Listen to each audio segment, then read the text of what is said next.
Good afternoon, everybody. Russ Lewis here in the KHOU newsroom on a Monday, just about 2:30 here.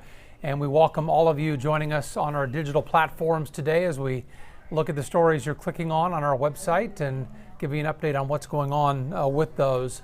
A story from over the weekend is getting talked about a lot today. A couple of people were struck and killed by an accused drunk driver on I-45. This happened on early Saturday morning, but that's not the whole story.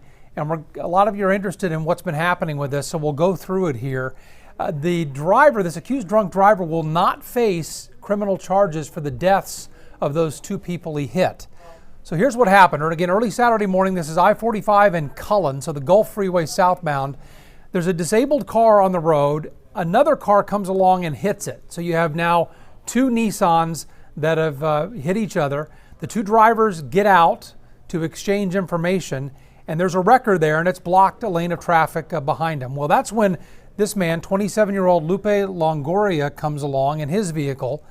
Police say that he fails to stay in a single lane. He hits both of those drivers and kills one of them at the scene. The other one dies at the hospital. So someone from the DA's office, the district attorney's office, comes out to the crash scene because there's a death involved, so that's typical. And the representative of the DA's office decides that Longoria will not be charged in the deaths because the victims were standing in a moving lane of traffic when this happened. Now, Longoria was charged with driving under the influence. He posted a $100 bond and then was released from jail. So a lot of people are wondering why that happened, and we're bringing you the story today. What the DA's office has decided based on that accident scene. So this driver, while charged with DUI, is out of jail today on a $100 bond in a wreck that killed two people on I-45 over the weekend. Our second story here involves actually some good news, and we'll bring that to you here from the Harris County Animal Shelter. Just recently it put out the call that it desperately needed food for all the dogs and cats that it's keeping there at the shelter. And the good news today is so many of you responded to that call, and we all appreciate it very much, that the shelter has run out of storage space for all the donated food that came in for the dogs and cats. So they are full right now on anything they can accept. No more donations, please, of pet food, because they just have no place to stack it up at this point. But we do appreciate you helping out. I didn't know this, but Harris County Animal Shelter goes through more than 200 pounds of wet and dry pet food every day for all of the animals it cares for. So that's why they run out so quickly. And with all of you coming forward and dropping off wet and dry food, they have as much as they can take. So that'll be a good Thanksgiving for all those dogs and cats that are spending it at the shelter. We appreciate it very much.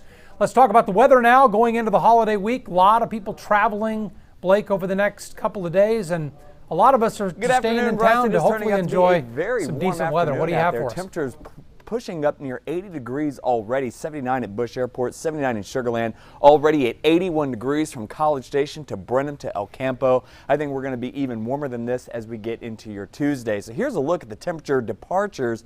Already some 12 to 15 degrees warmer than just this time yesterday. Temperatures will continue to climb into those 80s as we head into your Tuesday as well. All brought to you by a southwest wind across the region. A southwest wind is a very warm wind for us. And look at that, boy, it is breezy out there in Fort Bend County, coming in at 20 miles per hour. It is a mostly cloudy to overcast day here across southeast Texas. Really not a whole lot going on, though, statewide, despite the clouds. A few rain showers out there to the west of Del Rio. Now, here's a look at the radar nationwide. High pressure out over the Gulf of Mexico, pushing away from our region. That flow around the high is from the south, and that's the reason why we are getting the temperatures up into the 80s today. Not a whole lot going on nationwide. A few snow showers out there towards Salt Lake City. But as we take a look at the futurecast, I want you to pay attention here out to the west coast. We've got an area of low pressure going to be pushing through, bringing snow to Denver. So if you're traveling that direction heading into tomorrow, they are currently under a winter storm warning up there in Denver, stretching through Nebraska and all the way up into Minneapolis, where they are under a winter storm watch. So all travel from Minneapolis through Nebraska back towards DIA Could see some big travel impacts as we get into your Tuesday. Very warm conditions will persist here along the Gulf Coast. We will have a cool front push on through here heading into tomorrow. That will bring a cool down Wednesday and into Thursday. Area of low pressure wrapping up here across the Great Lakes, bringing snow to Minneapolis and northern Wisconsin. Rain from Detroit all the way down through Nashville into Atlanta. And look at the West Coast, a big, vigorous storm system pushing in. We could see big time travel impacts from LAX to San Francisco International, maybe even up towards SeaTac International as well. So a lot of snow and a lot of rain out there along the West Coast. So big travel impacts will be a possibility as we get into your Wednesday. Here's a look at some of the winter storm watches and warnings. The warnings are in pink, the watches are in blue, and look at that. They stretch all the way now up into Minnesota and into Wisconsin. So again, this is where the travel impacts are going to be Tuesday and into Wednesday if you're headed north and or west. Right now, no airport delays that I can see across the nation. That will likely change as we get into tomorrow. It is smooth sailing here across Texas and up the East Coast. So good news there, again, if you're doing some traveling. Here's a look at the Tuesday forecast. Not a whole lot going on the East Coast. Atlanta, Nashville, Chicago, Washington, D.C., New York City, all looking at sunny skies. Out to the west, Denver, if you're headed there tomorrow, 39 degrees for that afternoon high. Snow showers passing on through the area. Phoenix looking pretty good at 69. Now, look what happens as we get into Tuesday evening. Denver drops to 26 as heavy snow begins to push into that region. Seattle, you'll see the heavy rain and some higher elevation snowfall pushing in there as well. That's where we could start seeing some flight delays up there Tuesday afternoon and evening. San Francisco, we're looking for some heavy rain. Phoenix still looking pretty good, the land of the sun there.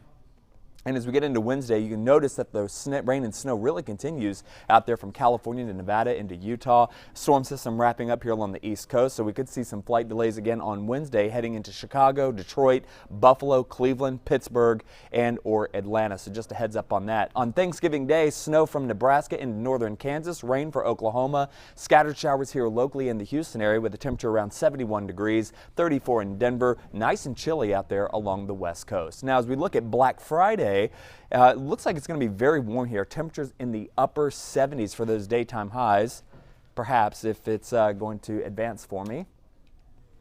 There we go. There's Black Friday, and you can see the rain showers really spreading up through the heartland of the country, snow out to the Mountain West, and a little bit of rain out there in the Los Angeles area as well. So our Thanksgiving Day forecast, we're looking for a high temperature right around 71, scattered showers, cloudy, overcast skies, a 30% chance of a few scattered showers. So taking a look here at temperatures, again, cooling on down into the 70s overnight tonight. We should bottom out somewhere in those mid to upper 60s tonight before warming back up into the 80s as we get into tomorrow afternoon. So again, a very warm day on tap once again as we get ever closer to the Thanksgiving holiday. So here's how it all pans out. 80 degrees for tomorrow, 65 on Wednesday as that cool front moves on through, 30% chance on Thursday with a high temperature of 71. That's going to be touch and go because we're going to be dealing with a warm front. That means if you are close to the coast, likely going to see warmer temperatures. If you are north of the warm front in our northern counties, temperatures can be significantly cooler than that. But I think everybody is back up in those upper 70s near 80 Friday into Saturday